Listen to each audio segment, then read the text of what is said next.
Tell me what you have done. Do not hide it from me. Welcome everyone to Witness Underground 16. Today we have a couple of special guests. Ryan Sutter, as you know from previous episodes, Mitchell Vanden Heuvel and his daughter Amelie is joining us. We're going to be talking about a very special film called Debutante out of Ireland. Mitchell and I had the privilege to go represent the film in Chicago at the Chicago Irish Film Festival last weekend, which is amazing. And the story, it's a young woman's journey growing up in a family divided by religion. She's interrogated by 3 male elders about her most intimate moments with the highest of stakes.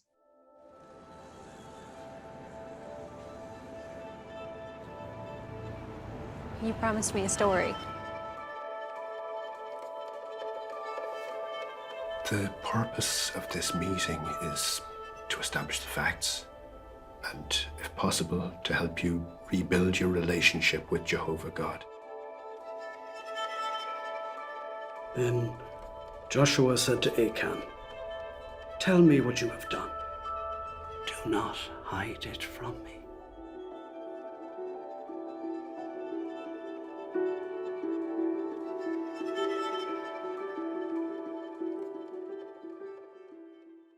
That's Debutante. Her film is this beautiful short narrative. It's 18 minutes long.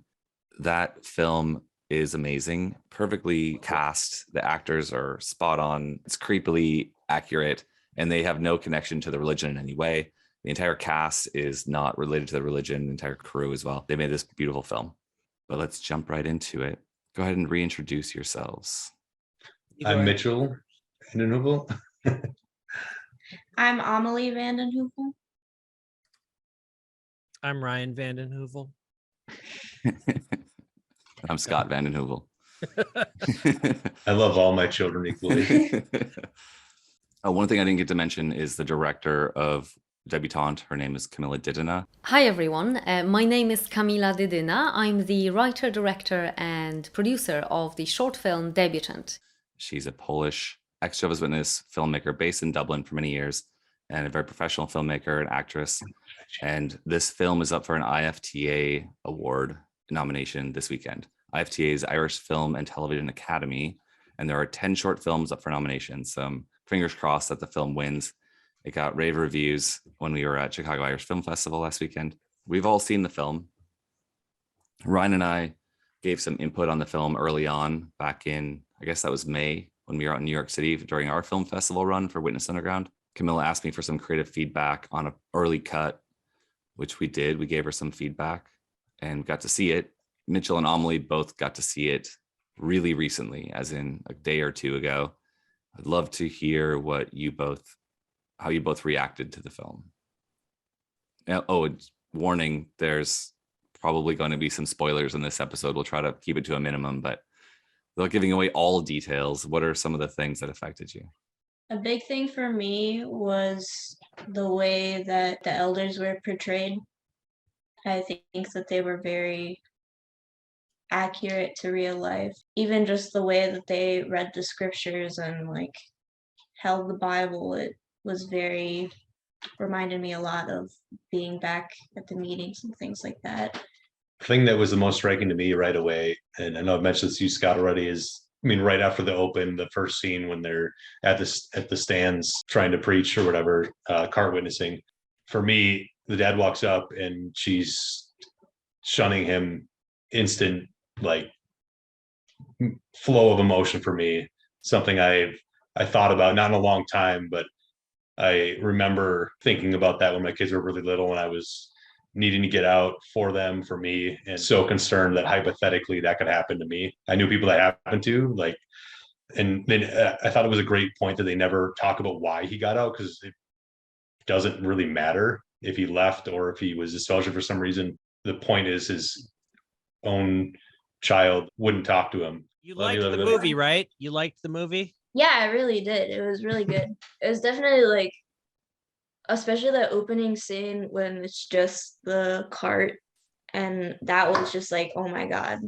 Right off the bat, it's already like, whoa. I remember using those things. I remember like them wheeling them around at the Kingdom Hall.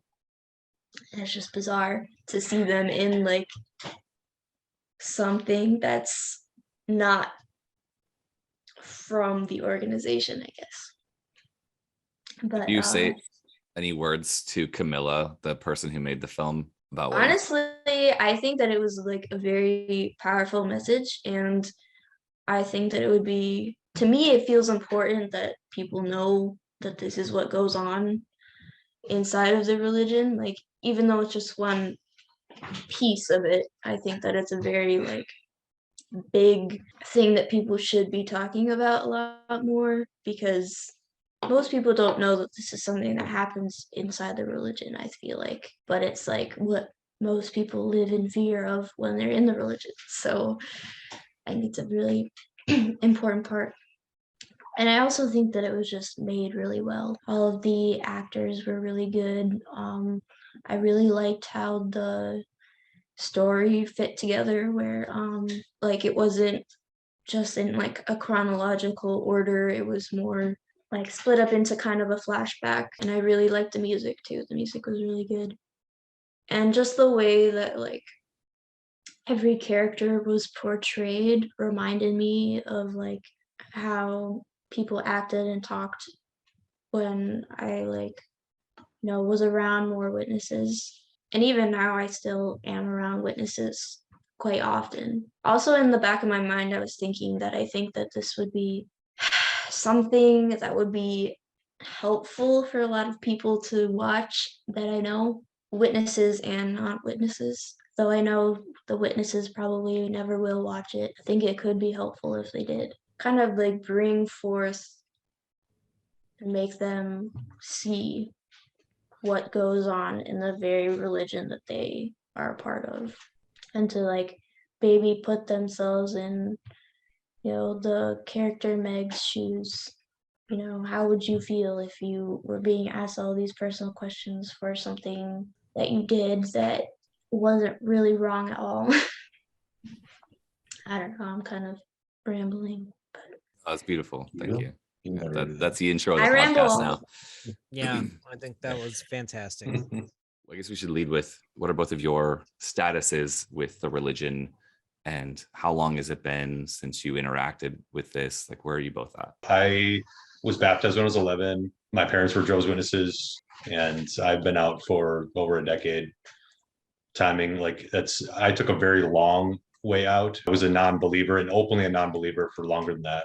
Like even open to like the elders and everyone, probably 15 years of at least being open about doubting, and then long stretch. And then I've been completely, or mostly completely clean, broken from the religion for, I guess, 7 years. It's more than that, but it's complicated, I guess. We had a whole podcast just on how I got out of it. Yeah. What were the range of years? For a lot of people, it takes a really long time. But like, so how many years for it, from the beginning ideas of leaving to like actually being disconnected? I mean, if I'm being totally honest, the beginning ideas were when I was a teenager, but 38 now. So over 20 years. And then say 15 years ago or so, I really was doubting, like right around the time I had a child. Then you got very distracted by having a baby. I mean, I'm almost 17. So I would say, because 17 years ago, I remember specifically knowing I'm never going to love some God more than this. And that's really got the gears turning in my head. Well, I wasn't very active before that, but then they're also turning in a way that's like, well, maybe I have to just try to force myself into it. So another 5 years of that, or more, probably 6 or 7 really, of just kind of like barely being there. Somewhere in that time frame, I admitted to their mother that I was struggling with belief, I guess is probably how I put it. And then not long after that, I talked to the elders about it. And then like I actually took a Bible study from the elders while I was like being groomed to be like a, ministerial servant at that time. And then I'd be like, sorry, I actually don't want to be on the, I don't feel comfortable being on the ministry school even. And they were actually really cool about it, which was kind of odd. But I did almost a decade, just like another 5 years of that. And I was like, you know what? I just actually don't believe. Another 5 years of that. And then as soon as I split up with their mom, then it was kind of like the shun was on. What I'm hearing from that whole story is Amelie is bigger than Jesus. Well, I think Obviously. it's Cam too.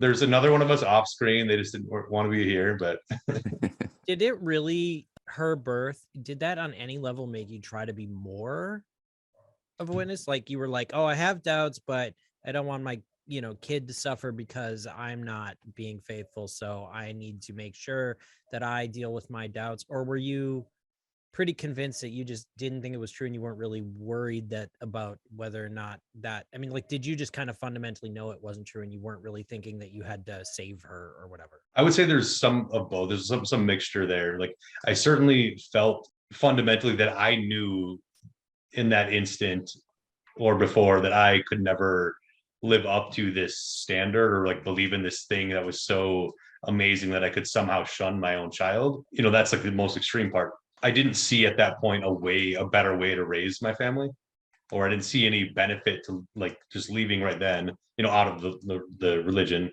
Obviously, I would never leave my kids, but I didn't know.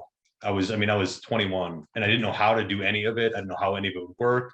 I knew it would blow up my relationship with their mother, and I wasn't trying to do that. So a lot of it was just really internal. And then I did kind of like latch onto it a little bit, trying to see what I could do. It kicked the door down, I guess. And I'd kind of just been on the other side of it, not really doing much, but open it up where my mind was like, I have to figure things out.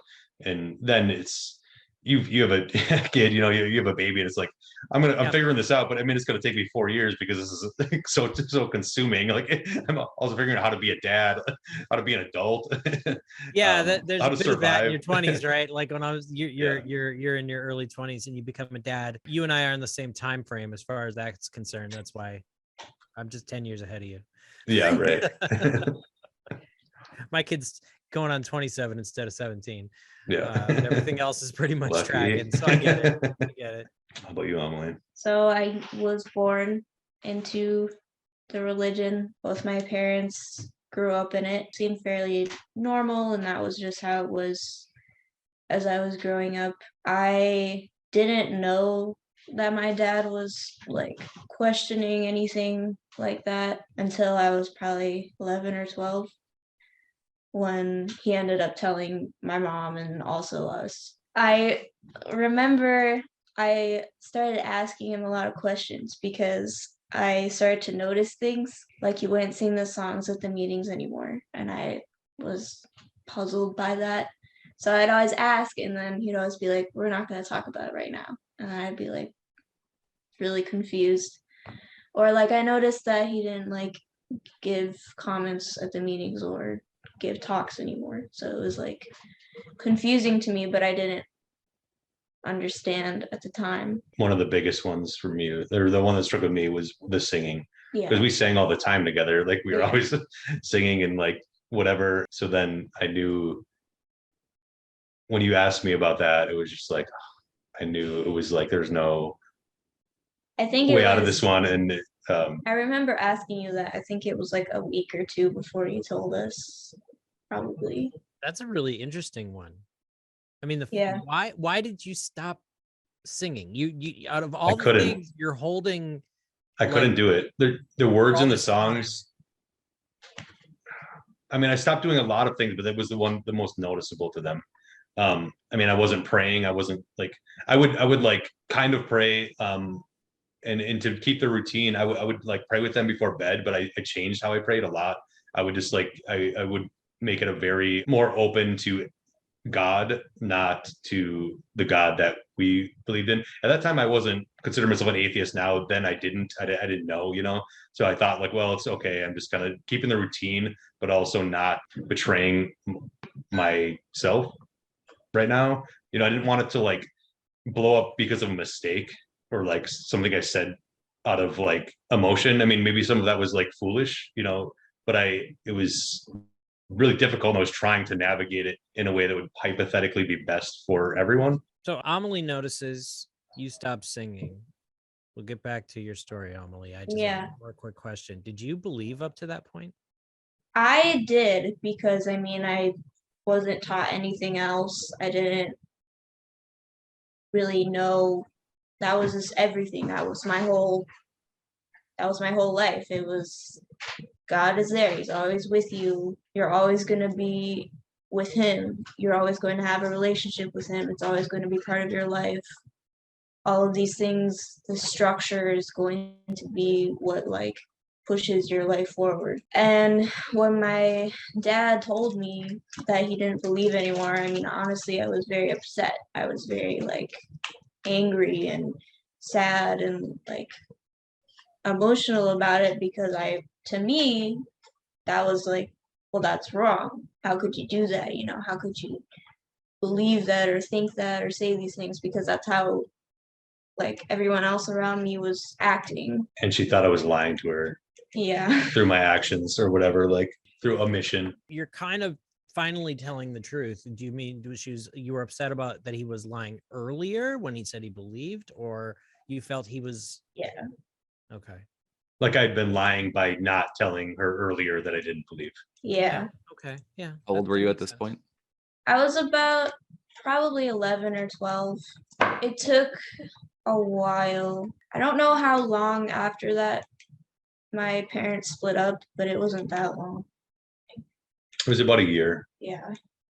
So during that year, I was like still pretty in and still believed, and I would get in a lot of arguments with my dad about it. Mostly just me angrily yelling at him about things and him trying to explain his perspective. But I didn't understand at that point. I didn't. Also, I had at that point agreed with their mother that I wouldn't get into it with them, like specifics, other than answering their questions. Yeah. And at that point, I thought it was the best solution to navigating the situation I was in. It would only come up when they were questioning me about it. Yeah. You'd be as non-committal in your answers as you could, right? Like you'd be like, well, I'm not going to go deep down because it feels like I'm gonna be trying to influence her. Yeah, I had this idea that mom I wouldn't. Is that kind of thing? Yeah, and like for me, it was a lot about their mom, and about them. And like at this point, I was still struggling with the idea that maybe the religion was okay. I don't feel that way now, but I was at that point. I wasn't to the point where my opinion, emotionally handle the idea of how toxic it was. Like, it was like, well, at least they're a good community. I don't want to blow it all up. So, you know, you agree to things. And I was also thinking about my own family and like my, friends, everyone I knew. I didn't have any friends outside. It was basically impossible to make friends outside. I was definitely mostly about them, but there was certainly more aspects to everything that I did at the time. When I was 11, I was pretty angry, very emotional. And about the time that my parents finally split up, well, before that, it started to become really difficult for me to go to the meetings, because I would start having like panic attacks and things like that. One, because I was just so upset that I had to just go with my mom, and I was so confused. And also some of the things that people would say to me at the meetings were like very kind of insensitive. Like the people who knew that my dad was not a believer anymore. Anytime I was upset, they would automatically assume that it was because my dad said something or did something wrong, even though I was just overwhelmed.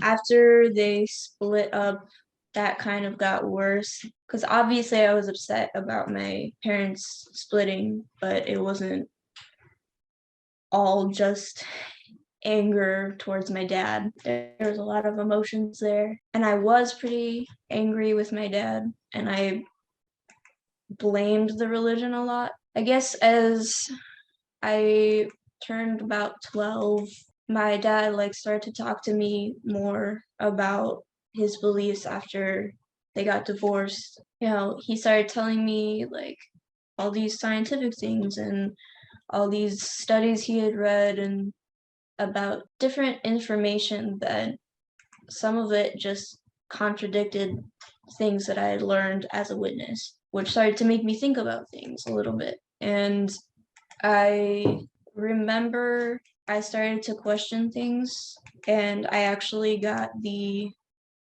what really got me was creation versus evolution was something very interesting to me, because I didn't know that there was all this information and facts and actual research to back it up. I thought that it was just some crazy theory.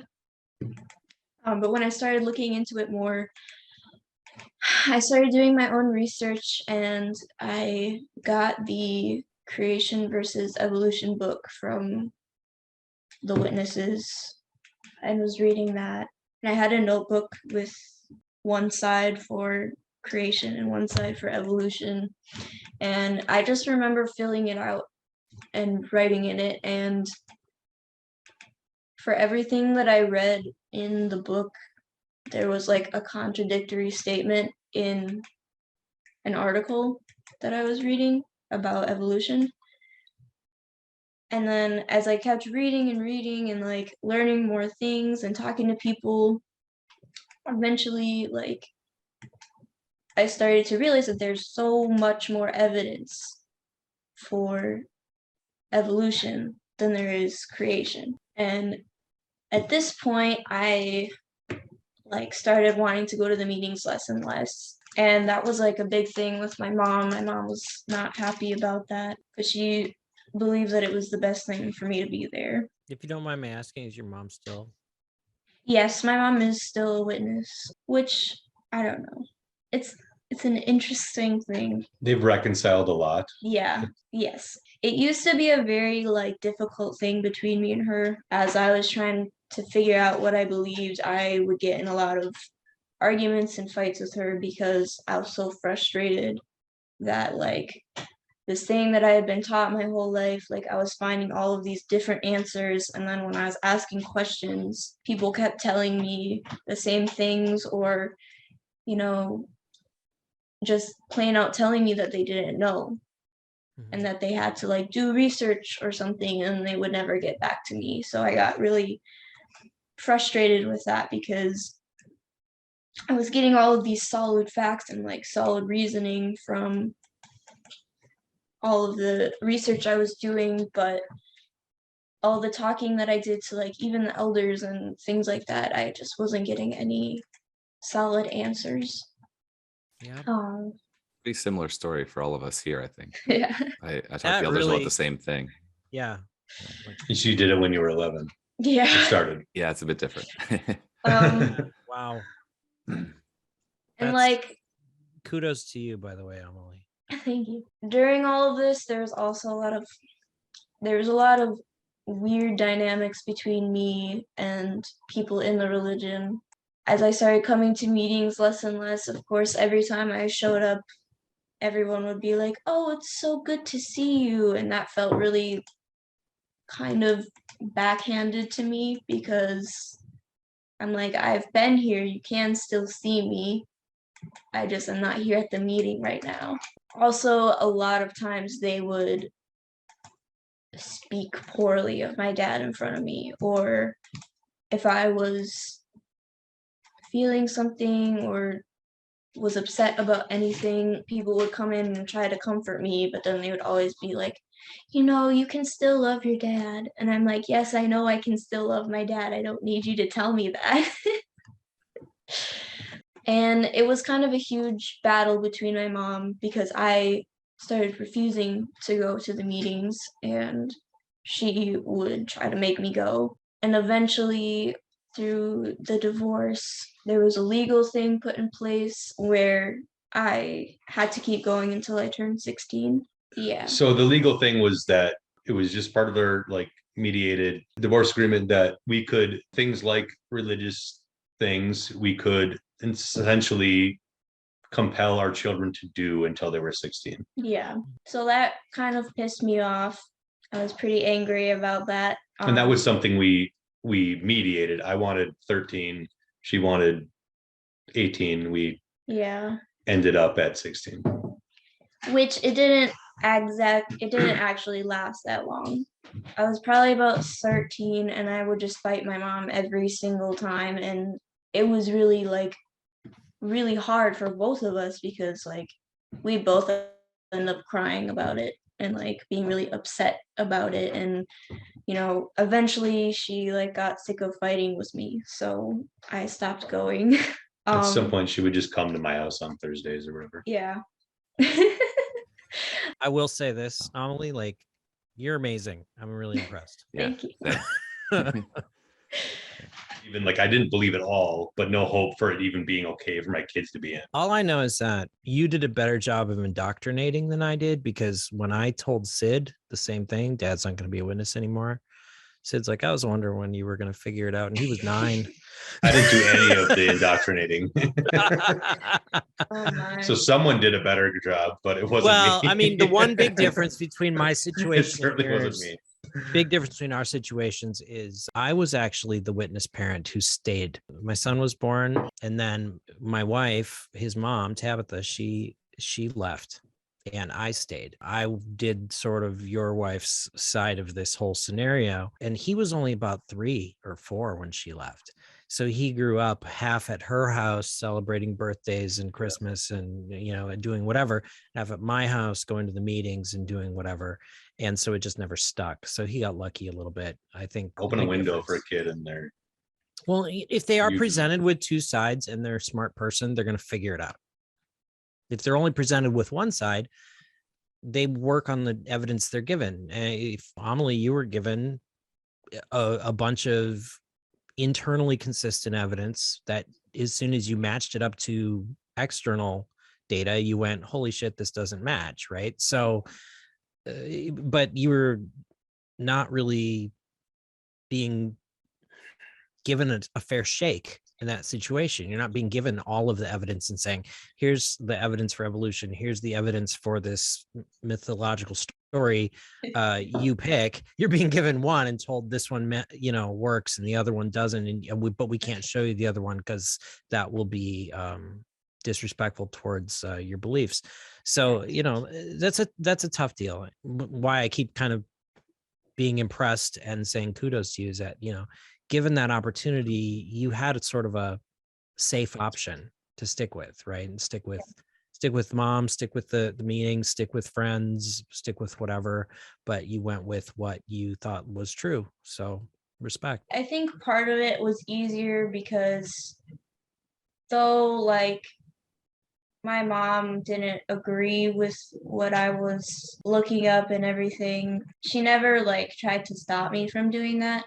She encouraged me to do a lot of research. I mean, in the hopes that I would choose to be a witness. I guess she encouraged me to do a lot of research in the organization, which kind of pushed me to ask questions a lot. And then when I realized that nobody really had any answers for me, that's kind of what set things in motion for me. After I stopped going to the meetings, my mom and I came to an agreement that I would still go to assemblies and conventions, but I just didn't have to go to the weekly meetings, which I was okay with.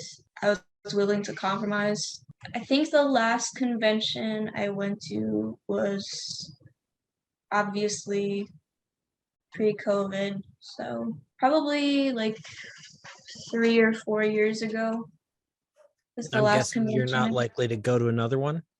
No, I don't think so. Maybe Go ahead. for like fun, just to see what's going on. You're gonna but cruise the honestly, convention it's for just- boys. I've thought about going to a convention just for fun. Yeah, when's the next Rochester assembly? Oh man. Here's a question.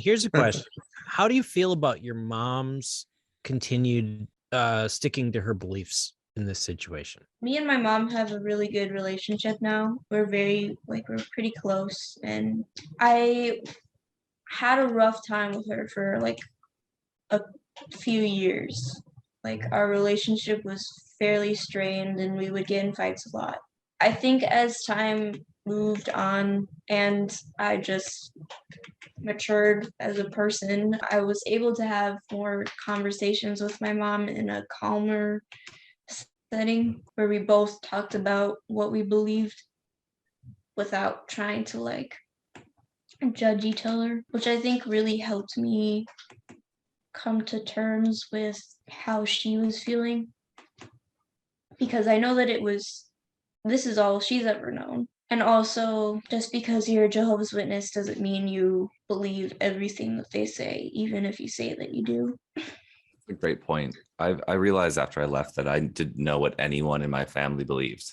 And I never knew any of my Jehovah's Witness friends believed. They only tell you what they have to say or what's allowed to be said in public or to their friends, their closest confidants, because they know they'll be turned in if they say something off dogma or something. Right. Yeah. So then I guess as I got a little older and I started like learning things about, like the LGBT community, that was something that was very foreign to me for a long time. Like when I was younger, I thought the word gay was a swear word because I didn't understand what it meant, and everyone just acted weird when it was said. And I was like, okay. But as I started learning about it and things like that, I kind of started having a problem with the way that witnesses view those things. But through talking with my mom, I realized that like not everybody thinks exactly the same way. They may be like, okay, well, we don't believe that gay marriage is like right. It doesn't mean that like if you're gay that you're bad or something like that. I remember when I was a teenager, along those same lines, we had some worldly, friends, and my brother and I we hung out with kind of the weirdo crowd at high school, and we knew they were gay. We knew we had several gay friends, and we talked about it sometimes, and it was kind of like, well, it's a sin and they'll die at Armageddon, but it's really no worse of a sin than the people who are smoking or doing drugs or who are immoral or whatever. And we used to do this weird thing. There was this super absorbent carpet in this area at school where we would eat called the Greek Theater. And it was like this big atrium. And anytime anybody would spill anything on this carpet, if you covered it for like 2 seconds with like anything, like a ham sandwich or something, you'd take it off and it would just have magically disappeared. And so we would do this magic trick where we would cover any spill and we would say homophobia and we'd remove it and it would be gone. And I don't know. I don't know why, but the thing is me and Rhett were the Jehovah's Witness kids, and we knew that some of our friends were gay, and everybody thought this was super hilarious. And there's really no logic to this joke. It's not really even a joke. It's just weird. But I just remember having these conversations and being like, does that somehow make me a bad witness that I don't think these gay people are somehow extra worse? And then later when I stopped being a witness, I was like, that is one thing. I was afraid Armageddon was going to kill me. I was convinced that the earth was, 7,000 years old with whatever, I was convinced of a lot of stuff. But I never thought there was anything wrong with anybody LGBT. It was just never, I always thought that was just, well, we got to get, we got to help them out. We got to push them in the right direction. I don't want anything bad to happen to them because they're great. And it's just funny. I've thought about that a lot over the years of like, I'm like, well, I may have been an ignorant asshole who went door to door, but at least I wasn't a homophobe. Yeah. Got that going for you. I had that going for me. I regret much of the rest of my life, but that part, I always, thought they were my friends. Yeah. And like my mom is the same way when I actually talked to her about it, because at first I was very like upset about it and angry because I thought I knew how she felt, but I didn't really. So I grew up super, up north. And I don't think I was ever actually like anti-gay, but I certainly used gay slurs, to people, our friends, like as a teenager. I'm not proud of it, but it was like a thing everyone did, like the congregation. It was like the whatever, it was the worst thing you could ever do. And it wasn't only like witnesses. I mean, this was in school constantly, whatever. It was very ingrained in me as well. Become a teenager, meet people like, other witness kids, whatever. Long story short, use a gay slur in front of Julie, their mom, right in the face. Never did it again. I don't know. I mean, I didn't, it was like, she was one of the first it was like right at the same time I was meeting other people and like and other witness kids who were way more open about it. That was like an impressionable time in my life where I was probably 14 or 15. Like, okay, yeah, no, you're absolutely right. Like, and then I remember like Hiromi was one of them actually. No, it's That's the my exact same sister's sin. husband. Yeah, and they know Oh, yeah. them from back then. I know this is just for the podcast yeah. listeners. Yeah. Oh, sorry. He was one of the like another main component in like helping me like develop a more open mindset at that time. It's so young. No, it's the exact same sin as any other type of fornication. Yeah, when you put it that way, yeah, you're right.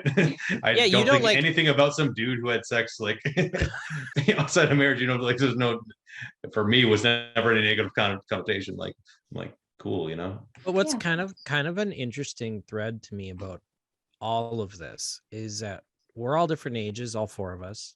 We all were, you know, growing up in a slightly different world. On the other hand, we kind of all got like taught the same basic set of total bullshit from the beginning, right? Like these are the ground rules of how reality works. This is how you got here. This is what's gonna happen. This is what has happened. This is what you're supposed to do. This is what you're not supposed to do. And then we all kind of found a way to unravel that and find something that feels more like what's actually real. I think that it's really interesting how like as like culture has changed and how the willingness to talk about certain topics and subjects and things like gender identity or sexual orientation or any of these things, it doesn't actually change the realities of right, wrong, moral, good, bad, how you feel about it, how you respond to it, because that's the thing that I find very interesting when I hear like people's other stories and their experiences, like yours, Mitchell, and yours, Amelie, and even Scott's. Like it's fascinating how different paths everybody kind of comes out and goes, I don't want to have to hate other people. I don't want to have to believe things that I can't validate. I don't know. I mean, it's interesting to me that there's a kind of a thread there that I don't know how to put my arms around, but it's something that I think I think is why, if anybody's watching or listening to this, that's probably why they're doing it, right? They've had this same experience in some other flavor. And it seems odd that some of the specific topics, creation or sexual orientation or those things, come up over and over again. But those are the specific things that the religion has sort of placed their bets on. You know, like I feel like if they hadn't come down and said like, here's a book that explains that evolution is wrong.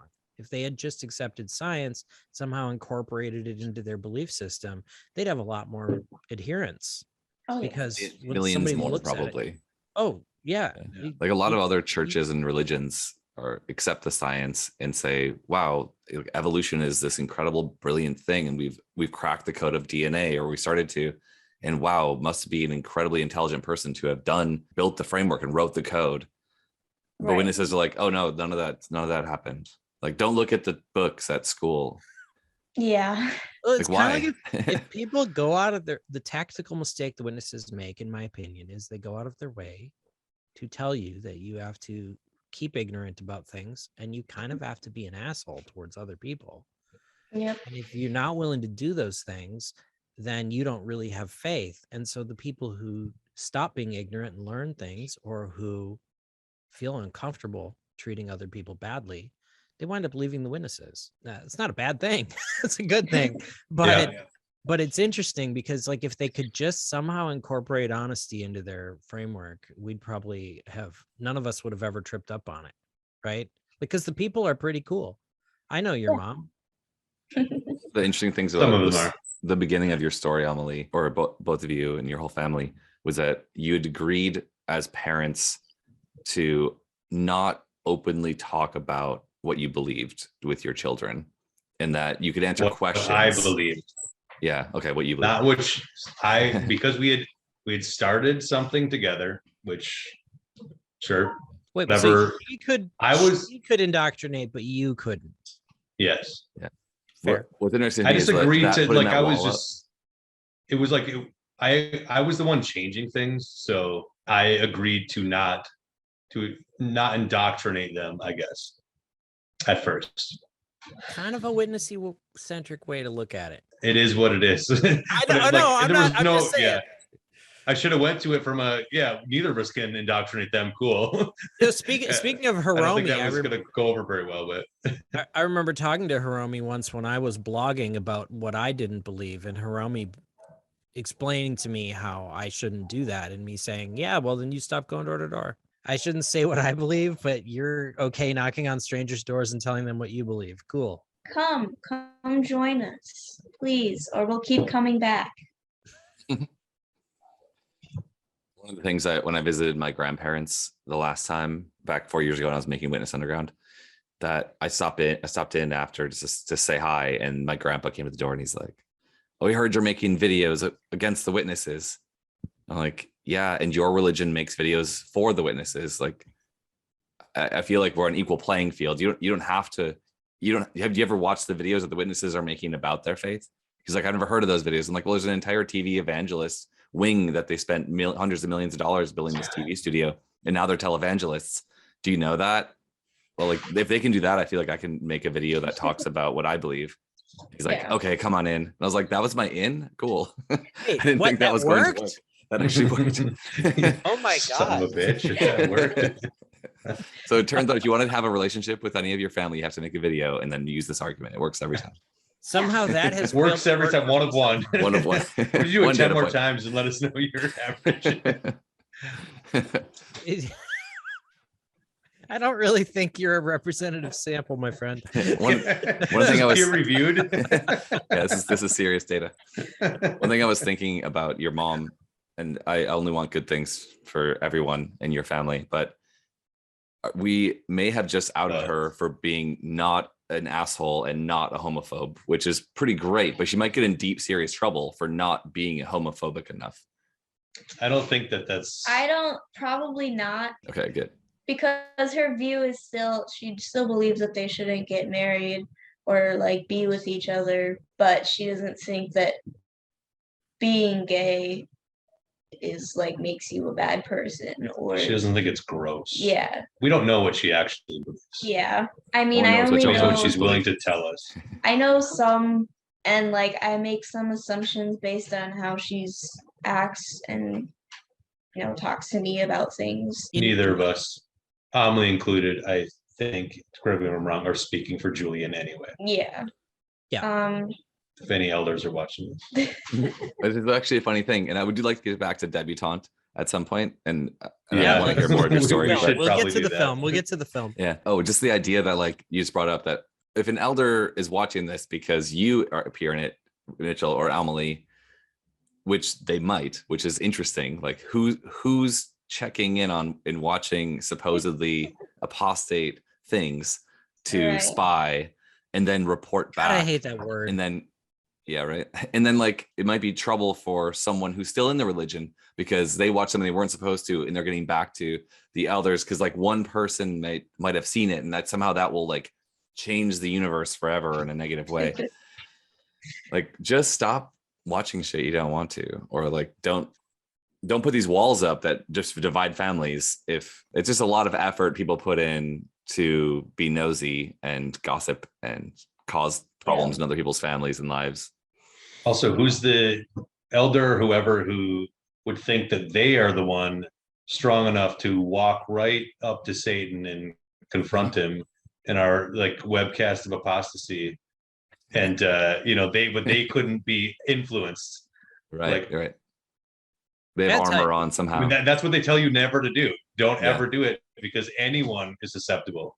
So hypothetically, no one's going to watch it. If I think I proved that's not true when I started blogging 15 years ago, and everybody I just mean, but no one with that wasn't. nobody's willing to have their watching faith it. There's a tested is gonna watch literal it. disclaimer: do not read this. And then there they are. I Oh, do they're think watching it's this. Somebody's watching it. Who isn't Complete- supposed to? I'm looking at you, whoever you are. I think it's fascinating that you took the time and effort, Amelie, to make a notebook to put down your basically pros and cons and like evidence for, evidence against, and take research, the idea of research seriously, because witnesses are taught to do research, but only using one group of knowledge, one body of knowledge that they created for themselves that itself contradicts hundreds of times, and they have to put out a new edition every 10 years because they've come up with new ideas that contradict their old ideas. But even within that, like, that's not research, because you're supposed to research from multiple sources and cite your sources. What's actually interesting though on that, Scott, is and I was just kind of peeking in my library there to see if I had what I was looking for, but if you look at an old enough copy of the Theocratic Ministry School guidebook, you will learn that they actually tell you and teach you not to do what they do. They actually talk about the fact that you should not cherry pick from a single source. You should not use any logical fallacies. You should basically, there's an entire section in the Theocratic Ministry School guidebook, which you get graded on when you give talks when you're a kid in this thing. And I know, because I've been giving talks there since I was 5. And they literally tell you, like, here's how to make a cogent argument that is rationally coherent. Mm-hmm. And then they don't Their own literature, and they follow don't that make at all. yeah. And I heard they actually revised the Theocratic Ministry School guidebook before they got rid of the Theocratic Ministry School altogether. And they kind of took some of that stuff out.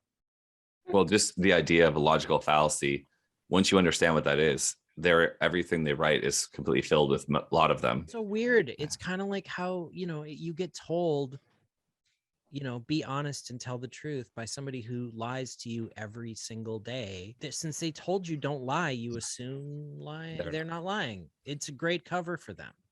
Yeah. I just remember. I gotta stop soapbox and let you guys talk, because I have. No, you're good. Listen to you all day, Ryan. That's bad. That's a bad thing to do. I don't remember how old I was exactly, but I do remember I had a talk, and it was like one of my first ones, I think. And the topic was how science is related to the Bible, and how I hadn't been going to meetings, but I obviously went to see Emily's talk. Yeah. Went to that meeting. And I just remember that there were only like 2 scriptures in the whole Bible that I could find that said anything about something that was like aligned with modern science. Yeah. And one of them was just talking about how they, like in the Bible, they said that the earth was round. But what I found interesting is that in the footnote, they say, or spherical, but that's not what it actually says in the scripture. So I don't know if they actually predicted that it was a sphere. It could be a disc. Yeah, a round disc. Yeah. Nice. There were flat earthers, but it was a round flat earth. Yeah. I mean, it was more like a pizza than a basketball. Right. But that was like, I wasn't really questioning anything at that point, but I was kind of confused why I could only find a couple things. I was confused as to why they always said that, like, oh, the Bible is aligned with modern science totally all the time. And I'm like, okay, but there's like a couple things in there that have also been discovered by other people like super long time ago. So it's not necessarily had to come from God. I remember when you were like bringing that up to me, like you were pretty aggressive about it. And I was like, I remember one thing that came up was like, yeah, they think like I don't know, I think I brought up the flood or something, but like not in like talking about like how ridiculous that idea was. You could whatever, it was not with the ark or anything, but it's how many years ago they thought it happened. And it slips my mind now, but like 4,000 or 5,000 years ago. Yeah, about 4,500 years ago. Yeah, I think 4,500 years ago. That's what I was telling her. Like, they think that only happened 4,500 years ago. And all of humanity that exists came from a few people 4,500 years ago. Yeah. And she was like, no way. Oh, that's definitely not. And I was like, get up. The one thing that really pushed me as well was the idea that how did all of the animals get from like the Middle East or whatever to like Australia? So interested in like the answer to this question. See, kangaroos.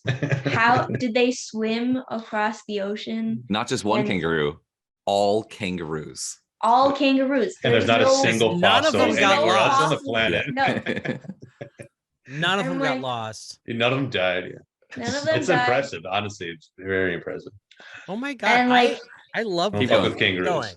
I Keep think I think I asked somebody what, like I asked somebody this, and I think their only answer was the Holy Spirit. What does that mean? I don't know. I guess the Holy Spirit picked them up and like floated them. No, they Oh, gave it's it- like a transport device for I animals. don't know. Cool. I didn't know that Could about be, the Holy yeah. Spirit. they gave I'm sorry. This is too exciting. I wrote a Java program in 2004 to model the repopulation of the Earth after the flood from 8 It people. was very popular by people who saw it and people who didn't. I was really into Very this well exact- discussed. exact same question about this whole like, could this have happened? And the answer obviously is no. Here's my question for you, Emily. Why the hell did you give so much credit and weight to science? Because the fact is that that's not how you were raised, right? Like you Right. were raised to believe that Jehovah's chosen channel had the truth, that the world was in the control of demonic forces, Mhm. including the scientists. I'd argue that that's How did you get there? How did you get to being able to give that weight to evidence? I guess I'd argue that while I agreed to not indoctrinate them, I was constantly talking about scientific things. Yeah. Okay. So- Watching scientific things, not specifically about evolution, but things that You a lot gave of it came some from good feedback then. what?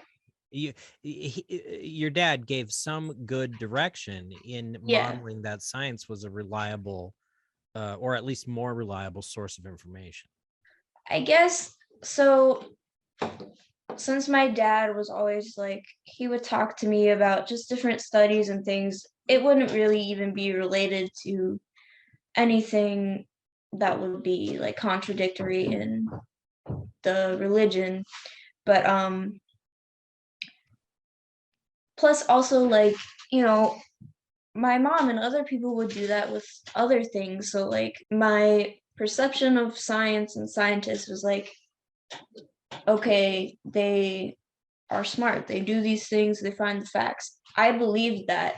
What I didn't understand was that evolution wasn't just a theory. So like I thought that like everything that was different between science and the religion was either got it a little bit wrong, or either they were like made to think this by Satan or whatever, or that it was just like a theory or something, that it wasn't anything that they could prove. As I talked to my dad more, and then also I was like doing research, I also in my brain, like the pieces were fitting together way more clearly with the scientific research that I was like reading about, instead of the Bible and what it would say. Because the Bible, when I was reading it and doing all of this research, it would constantly contradict itself over and over again, and it didn't make sense in my brain. I couldn't put together all the pieces to make a whole, but with the scientific research that I was learning about, the pieces all fit to make a whole, because that's their job. They have to make all the pieces fit. And I guess it was just kind of, it doesn't make sense at all. It didn't make sense to me at all. It was all jumbled. But then the science was just straightforward, and it told me exactly the answers to my questions without all of this back and forth between, well, it could have been this, or well, it was actually this, but also this at the same time. And it's just, I guess it made a lot more sense in my brain. for me, it was just opening a door Yeah. for them at first. I'd agreed to like not indoctrinate, but just open the door. Here we are. Things exist. Had books around the house.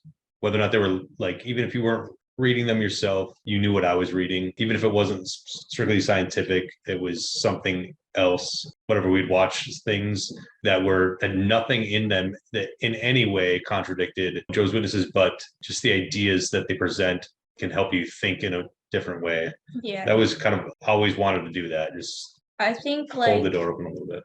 seeing how science was right about a lot of things made me more open to it, because witnesses still talk about like scientific research and things like that, and That's a reference to an 80s song. The beautiful thing about the scientific method is that it's self-cleansing. Every scientist that puts out some idea or a theory, they're welcoming, in a sense, it doesn't always work this way because there's a lot of ego, but they're welcoming in the sense the entire world to say, no, I found a better way that this works. And then the next generation or the next group can counter and say, no, I found an even better, more accurate thing. And it's been doing that for many tens of generations, at least, since we've discovered the scientific method. Whereas the religious ideas just don't have that thing. You get a top down, this is what we believe, and now you have to just adhere. And until we say something different, we don't want to be wrong ever. And then so you have 3 generations of witnesses at the top telling you that the old ideas are accurate, or no, they change a little bit, because then they have to die before some new idea comes out. At the end of the day, none of us chose to be here. We're all just born. And having a self-correcting way to learn things is useful, because otherwise we just repeat whatever the fuck we're taught. There, see, I finished my thought. These guys are great guests. I really, they have a lot to say, and we don't have to do very much, which I like.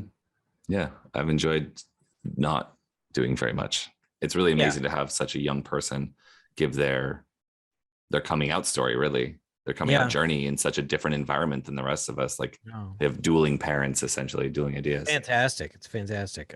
Yeah, because she's the same age as the main character in the film. Oh, wow. Or about the same age. I mean, she's portrayed as a young person living with her parents. Yep. That sounds about right.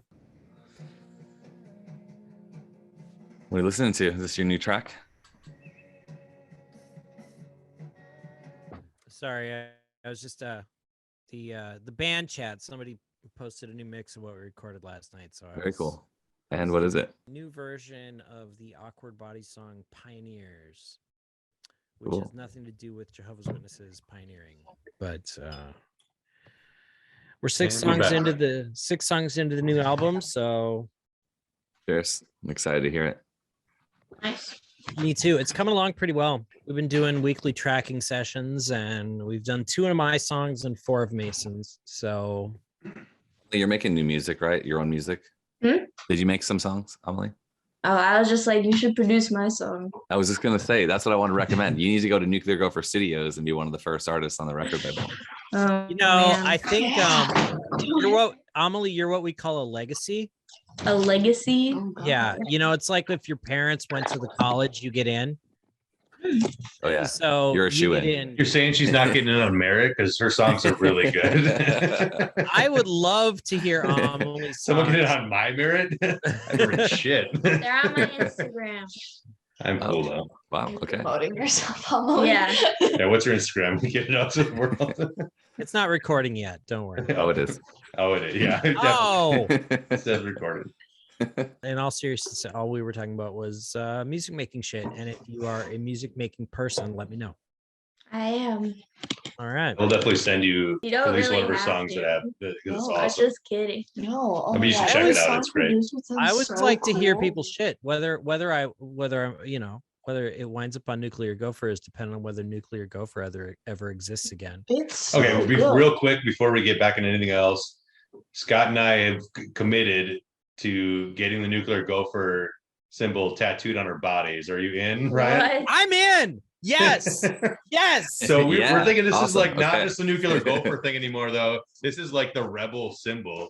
I'm in. Yeah. Of course I'm in. It's the Witness Underground, like symbol of assume, the but, resistance to the religion. Oh my God. I want a Nuclear Gopher tattoo so bad. And with you guys, it would be We should fun. all Yeah. go somewhere and just do it together. Like, Let's do it. I'm It'd be so so in. fun. I don't have I a single would- tattoo, and I've When- always wanted something, and it makes so much sense.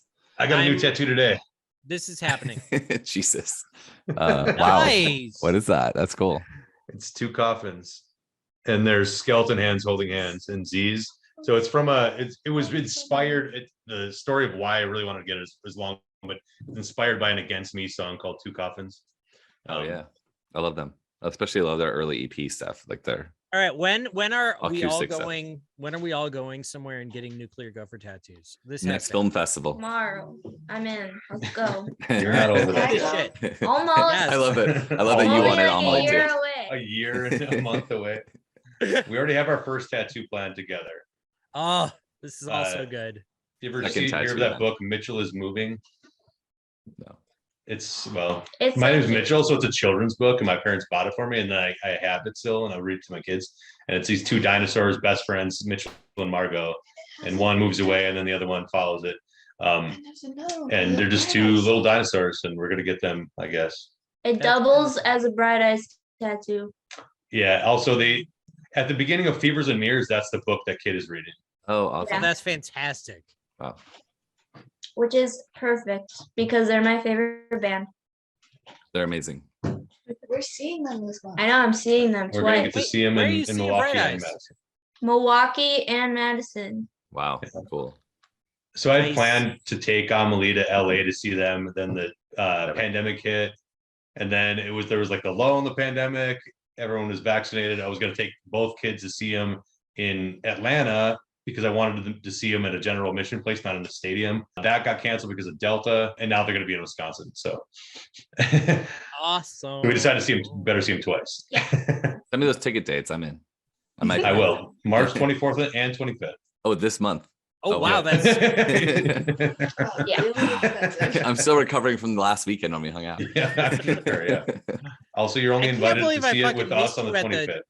Minneapolis 24th is just airport us. for 2 Okay. hours. I mean, Yeah. and anyone can go there. It's open to public. We were going to Milwaukee the night before because we really wanted it to be just me and the kids. It was important to us because we were going to go away to do it away from people. And the one in Madison, like a whole bunch of people we know are going to be there, so it was never going to be that like it just was important to us to just. I named my kid Sid after the founder of Pink Floyd because Sid Barrett had been like a huge deal for me and when I was that age. I'm pretty sure I know where Amelie comes from in terms of a name. So I know how my son feels about Sid Barrett. How do you feel about Jean-Pierre Jeunet as a director and the film Amelie? Well, I haven't seen it yet. Believe it or not. Oh my What? god, it's Yeah. amazing. You should watch it. No, I know. way. So we were waiting, She's such a and then hero. it just kind of got to this point where we're just like trying to find just the right time. Yeah. Okay. Also, all right. Amelie's middle name is Elise, Yep. from a letter to Elise, Yep. From the Cure. and then Wow. Cam's birth name was Charlotte from Charlotte Sometimes. You've never seen Amelie? Yeah, I know. Oh And- my We'll get there. god. I mean, for most of my life is because it was rated R, so I couldn't watch it. But Whatever. It's rated R because of like 2 seconds of boobs at the beginning. Big fucking- Yeah. No, it's like, yeah, and that scene it's not something I wanted to watch with my really little kid. do you want to watch it with me now? I mean, it's don't fine. really- It's not, No, now I'm it's- just saying Jean-Pierre Jeunet and City of Lost Children and Amelie were like big films that my brother Reed and I were just totally into.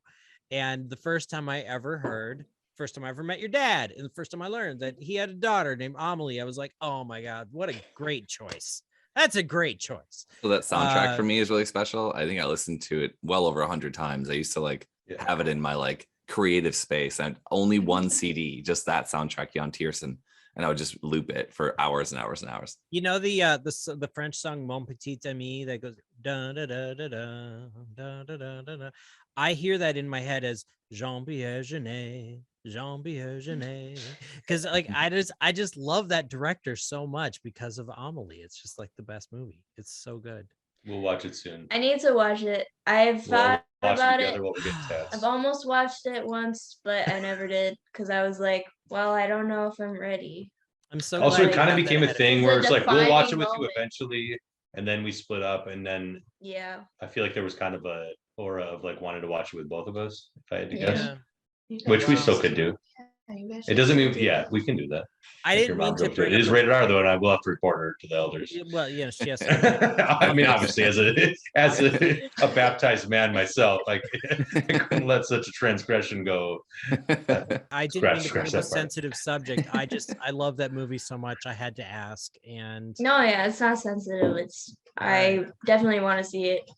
And I really like where my name came from because most people don't know my name. So like every once in a while I come across somebody who's seen the movie and they're like, "Oh, from the movie?" I'm like, "Yeah, from the movie." And then I Usually a feel good. positive response. Yeah. it's such a good movie. At least you Mhm. weren't named after some really shitty movie. So I'm really Yeah. happy for you. Like Sharknado. Or something. I want to be First name Shark, middle name NATO. That would actually be awesome. Damn, you should have named me that. That would have Yeah, been Cam would have loved the show. We got Ryan. In space. Yeah, in space. Machete. But actually, it's Sharknado legitimately a good Vandenheuvel movie, is though. just the best idea. I'm gonna name my kid. Where are we gonna wrap this part of? Yeah. Is that No. going? I'm gonna name my Yeah, Yes. what do you have to say? What We film we're were. talking about? Sharknado? I'm sorry. Yeah. Emily's favorite movie as a kid was Newsies. I'm gonna name my kid Newsies. Let's Jack. snooze it. Wait, no, that would Jack. be weird. That would be weird. That would be weird. That would be because weird. he's my husband. You don't know the movie Newsies, Scott? I thought you were a film guy. What? Open Oh. the gates and seize the day. Don't Don't be afraid. Oh my God. and Don't delay. We should watch them. Okay, you need to stop, both of you. No, You're gonna kill one of the hosts here. No one can make us Oh. give our rights away. Arise Oh, shit, they're still going. seize the day. Hmm. All right, we're done. Oh my God, this is the best podcast we've ever done. Auto-tune the hell out of Yeah, just auto tune. I'll send it to my auto-tune editor immediately. All right, let's Okay, get so back to it. so we're diving deep into Amelie's coming out story and discovery and appreciation for science. But before you go, because you have a hard out coming soon, we were talking about Debutante, the film, at the beginning, and I really would like to have your perspective on that film. So, as you mentioned before, it starts out with the scene of a couple, or not, I guess they're a dating couple. They're young, they're probably teenagers, and they're preaching. They're witnesses, street witnessing, cart witnessing, and older man approaches, and it turns out to be her father. And then she shuns him to his face, and her boyfriend. Well, I don't want to give the whole film away, but like that's the opening scene. And then there's interspersed with like you get to know the parents, you get to know the mom and the daughter's relationship a little bit. Then she's in an elders meeting, and that's what the film is really about. Is the shunning that like frames the film and what the whole film is about, and just to give the audience a little framework. And then there's an elders meeting, so it's a judicial committee, so it's 3 men and a woman, and the stakes are super high because we're talking about a divided family, and a judicial committee usually means that there's a result. Is either the woman stays, the person in the meeting stays in the religion, or they get kicked out of the religion, or there's those are the 2 options basically. There's like some middle gray areas, which are you're in the religion but you're punished and no one will hang out with you because you're punished or something, but in general it's in or out. Like, how did that film hit for you? And as a person about the age of the main character, I would love to know your perspective. It was actually really interesting for me because I always kind of wondered what those meetings were like. I knew a little bit about them just from like hearing about it, but I didn't know how in depth that they like asked the questions. So I guess I wasn't exactly surprised by the questions that they asked. It made me very uncomfortable knowing that this is like, I don't doubt that that's what happens. You know, I know that that's what happens. I guess it was kind of shocking for me. Not like I didn't completely see it coming. You have a deep understanding of the culture and how it works. Yeah. I feel like you've expressed to me a fear of ever being there in the past. Yes. I used to be very afraid that I would end up there, that I would get baptized and then I would do something wrong. So that was definitely like a big worry for me because I was afraid of like things that they would ask me or what they would do. And at some point you wanted to get baptized, or you thought you did. Yeah, when I was 9 or 10, I wanted to get baptized really bad, but it was mostly because my friend wanted to. Can I ask a small question on that? Mhm. You're from a different generation than I am, so you had a different experience. Was it normal to be considering baptism at 9 or 10? Not really. At least like the people around me were like, because I really wanted to. So I kept asking, like, can I get the stuff to start doing this? But a lot of people were telling me, like, I think that you should wait a little bit. What did you consider normal? I mean, I got baptized at 16, and the time that I was doing it, that was still pretty early, and I know it changed a bit over time. For me, I thought that like around 13 or 14, I thought that that was kind of when you should decide or get baptized. Wow, okay. I always saw it as something that I was going to be doing until a few years ago. So I was 11 when I got baptized. The mother and I both, 11? yes. Wow. We both thought that was way too young. You're 11, you don't, Yeah. before ever any discussion of not believing anything, I had agreed that like, we never like, I don't think we ever made like a rule, like, well, we won't let our kids, but we definitely had an agreement that that was way too young to make some kind of commitment like that. So I wasn't alone in encouraging Amelie to not get baptized that young. Their mother was fully on the same page about that not being a decision you can make at that age. So I really wanted to, but I ended up, they were like, well, we think that you're too young. So, which is good, thank goodness, because eventually I, stopped believing. So I never did get baptized, which honestly, I'm happy about. I think it would have been a lot harder for me if I was baptized. What are those things? What are the fears that you had, or what would be the results of you getting baptized that are negative? I was worried that if I got baptized, I would make a mistake. And then, like, because I was already baptized, that mistake would be far worse in their eyes, I guess. I think you expressed to me that like a concern that it would take things out of just your parents' hands. Yes. I was worried about having to talk to the elders and having them be like involved in my actual life. It's a little bit nerve-wracking because they're strange men that I don't really know them, but I'm supposed to trust them automatically. So I guess like watching the film and seeing like all of the questions that they asked and the way that they handled the situation was kind of like showing the things that I was afraid of. Like if I had made a mistake, I was afraid that they were going to like sit me down in a room and ask me really, really personal questions and have me like, I was afraid that I was going to make some sort of mistake and they were going to be upset with me, and then I was going to get disfellowshipped or some consequence where I would lose the connections that I had with people in the congregation.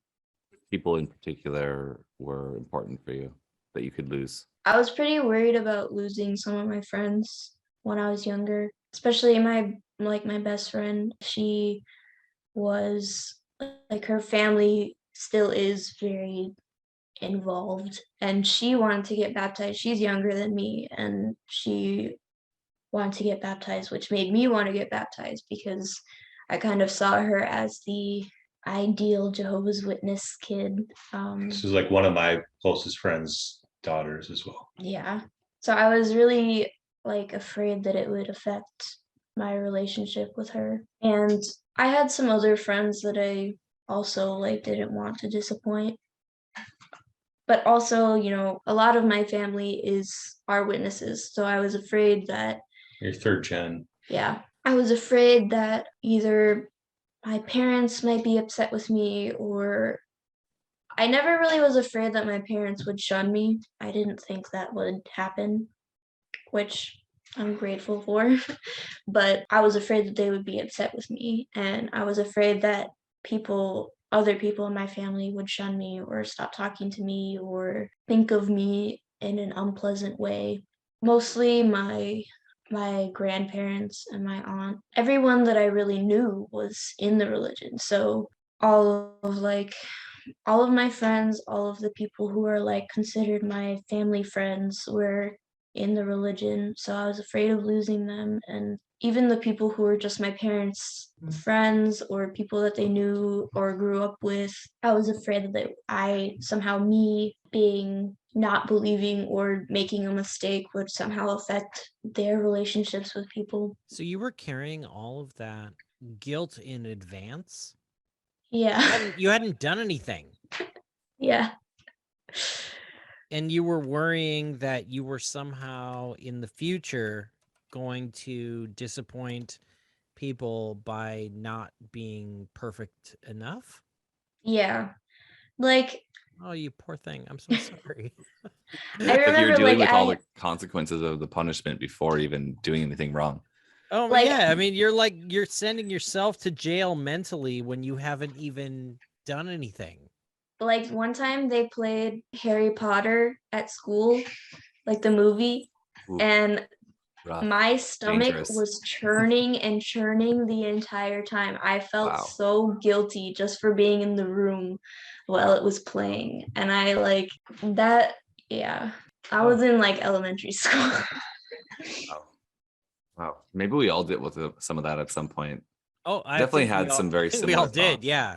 Just having you say it out loud and having it framed with, wait, you didn't do anything wrong yet, right? You're worried about all these things. I'm like decades older, and yet everything you're saying, I'm like, yep, been there, yep. It's just, it's startling. It's also really interesting to hear like other peers were going to get baptized, and so you're questioning it yourself because they're thinking about doing it or trying to do it. I had a cousin I was really close to growing up that they were witnesses, and he was my same age. We were very close, and he still to this day has not got baptized, but he's still in it. I think partially because like the rules are so strict, and like there's so much at stake once you like in their world, in their culture, do that thing in public, that you could lose everyone you've ever known, or your whole rug ripped off underneath you. And then you're just alone, and you have to then do what? Like go figure it out, I guess, and start over completely without having any help or any peers or mentors, or it's a lot. And I made the decision to get baptized, and no one even knew I was getting baptized, not even my family or my grandparents. It just happened, and they're like, wait, we were supposed to take pictures. Like, we didn't know you were doing that. And of course I'm now getting shunned because of that. And also I had a similar thing where I didn't think my own family would shun me, my own parents or my siblings. And that may have been true when I was a teenager and still into their household, but when you're out on your own, it's so much easier for them to switch, because all their echo chamber of the congregation are telling them like, oh, you're a good person and they're a bad person. Right. You shouldn't hang out with them. You should only hang out with us. We're your real family, your spiritual family. I think I was like fairly confident that my parents wouldn't shun me, because they still like, I have a lot of family that aren't Jehovah's Witnesses, and none of them were baptized, but they like are open non-believers, and we would still see them and hang out with them. Josh was disfellowshipped at their house because he was homeless. Yeah. So you were never baptized, and you were never disfellowshipped. Correct. So technically, what we have here is a counting this time. worldly kid and a witness who's just inactive. Yep. Don't tell Kamila, but she sent 2 Jehovah's Witnesses to represent her film about the religion. And we were so happy to do it. because I was never disfellowshipped either or disassociated. So technically, like I might be on their books somewhere, but I haven't. I am not a witness. Oh, damn it. I wish I could say that. I am officially not a witness. And All you gotta do is write a letter, Scott. That's what you want. dude, I won't will do it. say this. If you did sign on the dotted line, unsign. They're gonna treat you the same. It doesn't Exactly. change anything. Well, yeah, at the time when I was deciding, I decided not to do the letter because it bothered me for years that I was like counted still. Yeah. And I was like, well, if I do that, that gives them all the power to then take my family away from me. But my family are gone. Like they did that by their own choice before I really immediately. Like they sort of, the disfellowshipping or the shunning happens immediately. Like there's nothing left to remove from you once they do that. Yeah. I mean, what are you saving? Yeah, at the time. Well, now I'm just like, by writing the letter, it's sort of like buying into more of their idea is for us to write a letter so they can prove to the family that they can cut us off. Like I am not a Jehovah's Witness at all. I just technically they might think I am, or they might count That's me. fair. I just feel like if I signed up for a subscription to National Geographic and I don't want the subscription to National Geographic anymore, but they keep sending it to my house, I'm gonna send them a letter and be like, I'm not a member of your club anymore. You're a different personality. I just canceled that debit card and problem solved. Well, I mean, this is the thing. For me, I'm putting the Watchtower Society in the role of a publishing company. Not a religion, not a lifestyle, not a whatever. I'm like, I'm not a member of your thing. Amelie's got a gut. I know. Everything else you wanted to say? Final words, Amelie, before you go. I don't know. There's a lot. Bye. One more song. Maybe a Bright Eyes song you can do. Yeah. Which one? Oh. If you walk away, I'll walk away. First, tell me the road you will take. I don't want to risk our paths crossing someday. So you walk this way, I'll walk this way. The moon's laying low in the sky, Forcing everything metal to shine. And the sidewalk holds diamonds like a jewelry store case. They argue, walk this way, walk this way. and the future hangs over. This song is like 7 minutes. We don't need I absolutely love that song. Perfect to that conversation. Beautiful on every level. Yeah. Thank you so much for joining us and like spilling your guts about your past.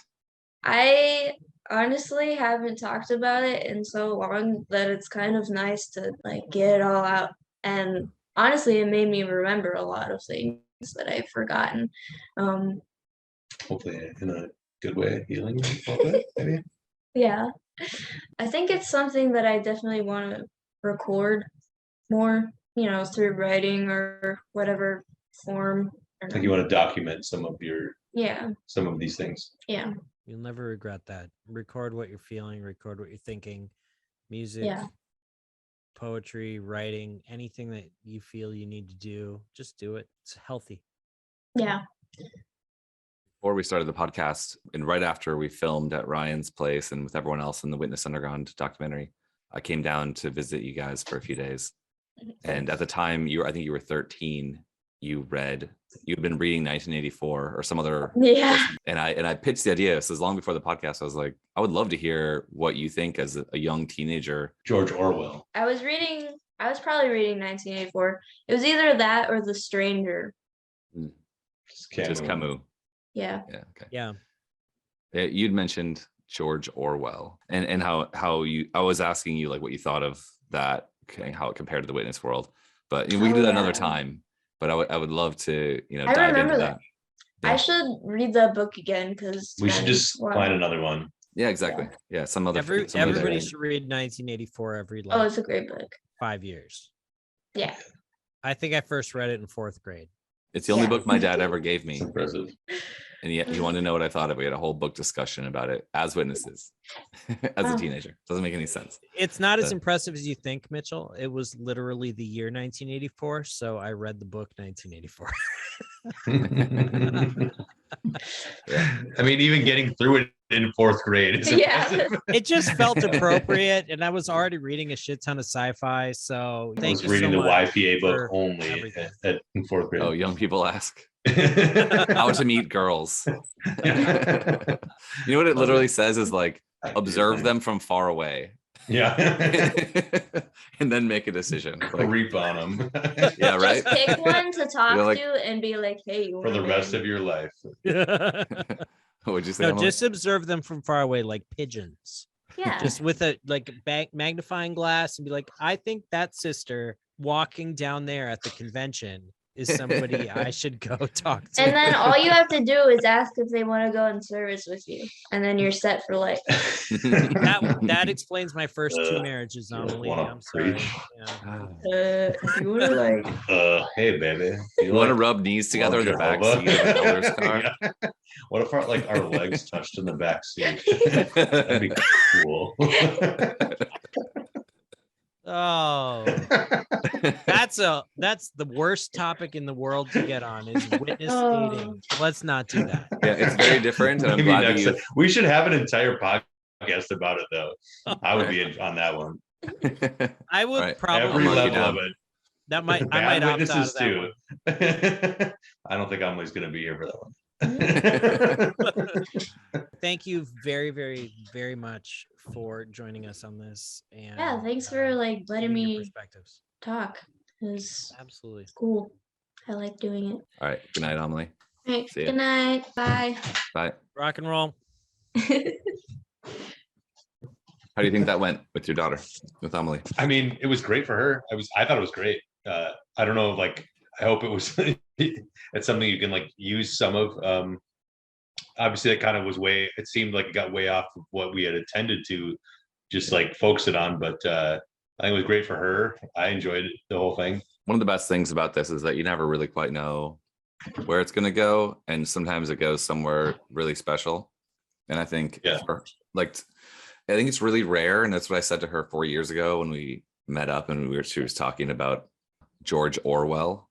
Was how I thought how unique it was that this like intelligent, bright, young person really has something to say, and they're seeing things that like our lives are so complicated and convoluted, and we're so, as adults, we're like drawn away by social different people in our lives that our judgment's clouded.